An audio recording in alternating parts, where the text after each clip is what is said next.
You're listening to The Hit List with me, Numi, and I'm joined by Tate McRae. Hello. Hello, how are you? I'm good, thank you. How are you? Doing great. First of all, huge congrats on She's All I Want to Be. What a banger. Thank you. Appreciate it. I think it's like a bit of an anti-Valentine's anthem. Did you do anything for Valentine's this week? Oh, Valentine's. Valentine's. No, it's really funny that I literally just released this right before Valentine's. I definitely was like, this is perfect. It's perfect timing. And I'm probably going to release another heartbreak song another month from now. So it's great. I think it's perfect timing for it because, you know, you're helping us singletons out there fuel the rage. Agreed.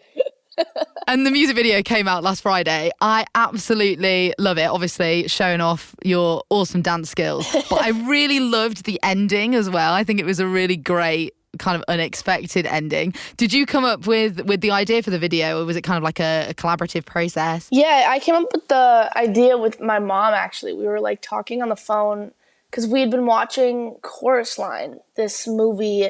It's like iconic. Yeah. It's such an iconic dance movie. And I just remember we were like discussing on the phone and we are like, this would be crazy. And then for what song? And I was like, it's perfect to represent this song about like jealousy and comparison and translate it over to like the toxicity of comparing yourself at dance auditions, because it's just such a real feeling that also obviously I've experienced my entire life.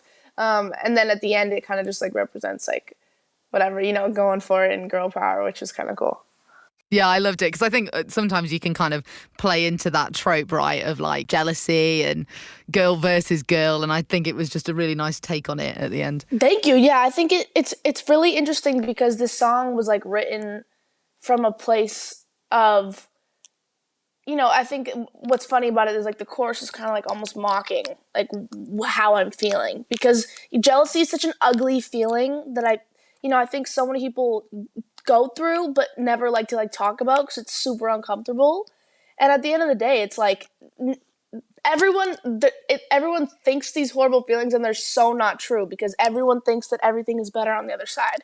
So it's like, you know, these songs, someone could be thinking about another girl, but the other girl's thinking about them. So I mean, it's like that's the ironic part about it. Yeah. And I think kind of like jealousy is almost getting really deep now. Just on a complete tangent.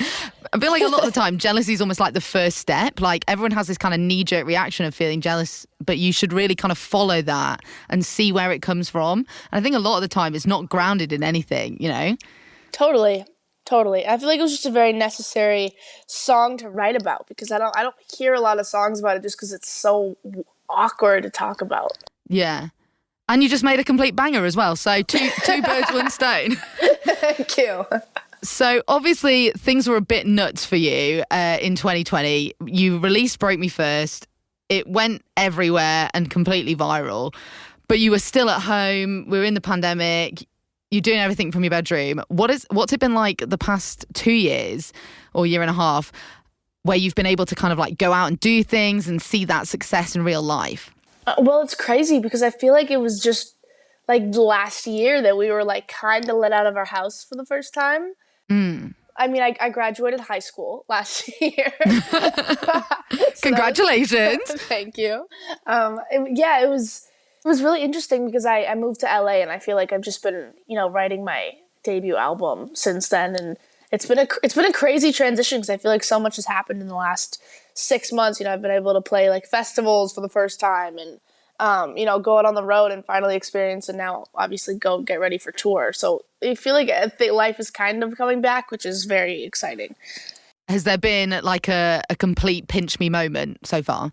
Yeah, so many. I mean, like this summer at festivals, I didn't even realize what Lollapalooza was.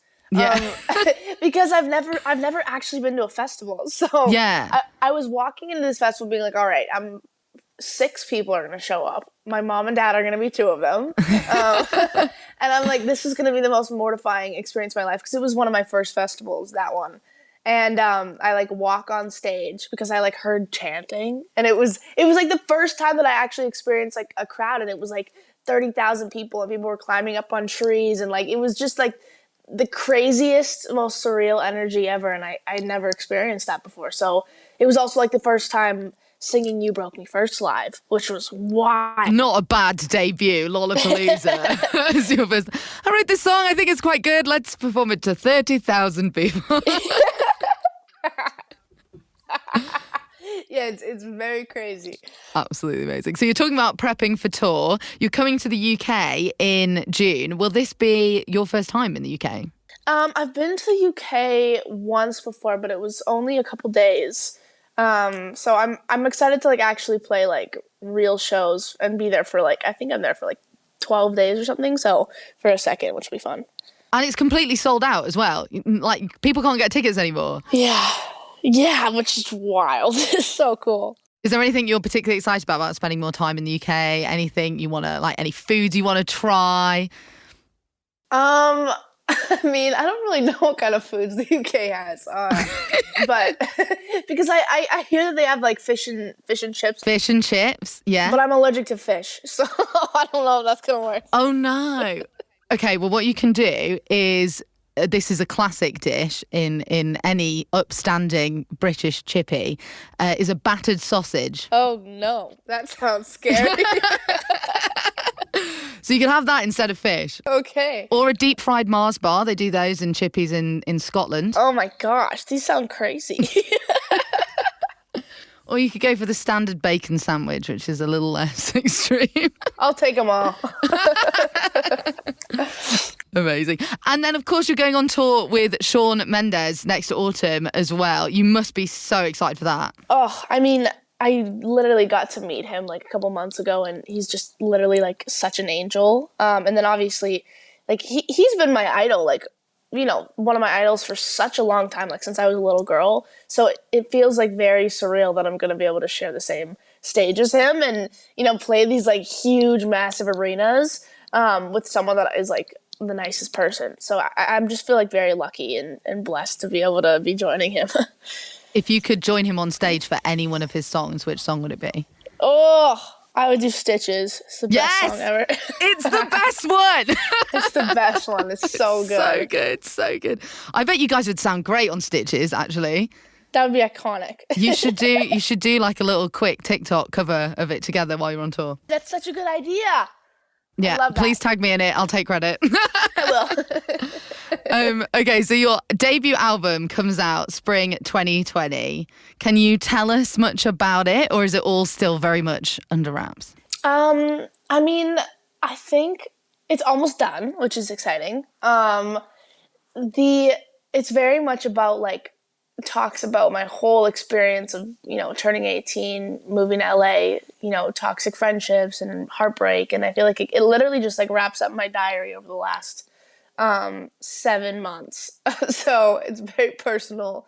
And I think that's exactly how I wanted my first album to be. It's just very like intimate for my fans. And, you know, I think they're going to really appreciate how honest it is. So I'm excited. Yeah, I think people really value that in songwriting because it makes it so much more relatable as well. And then they can relate to you. 100%. And then also you can look back on it and be like, this is my diary from when I was 18. That's the coolest part. I think it's gonna be very special. I'm excited. You've obviously collaborated with people like Khalid, Troye Sivan before. Have you got any collabs on the album? Actually, none. This is a full solo album. Ooh, amazing! Yeah, I'm ready for it. I'm ready to just like be full solo for a second, and then maybe next year hit some more collabs. No, do it. Take up the space. You're ready. Totally. All right, we're going to finish up with just a really quick game that we play on the hit list called Hit or Miss. And I'm just going to like throw things at you and you're just going to tell me whether it's a hit or a miss for you. Okay, perfect. So, Marmite. You might not know what Marmite is, actually. I have no idea what that is. Okay, we'll go with Nutella. Okay, great. That's a hit for sure. The English accent. Such a hit. I think accents are the best thing ever, especially an English accent. Oh, thanks. You're welcome. Superhero movies. I'll say Spider-Man's a hit. Yeah. The rest I haven't seen. Fair enough. There are too many of them. That's fair. Nobody has time.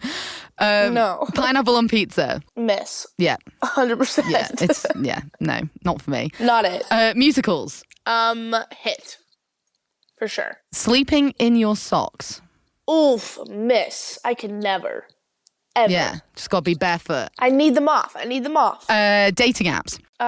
Miss. I've actually never been on a dating app. Yeah. And I don't think I will ever go. I think just miss them out. They're really not worth it.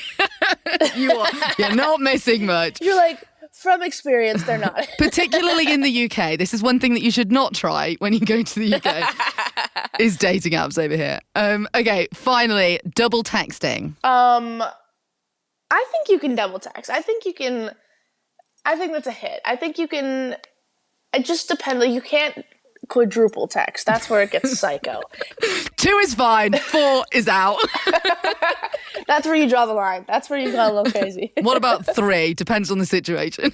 300% depends on the situation. Thank you so much for joining us. We're going to play your brand new song now. Can you introduce it for us on KMFM? Yes. This is Tate McRae, and you're listening to She's All I Want to Be.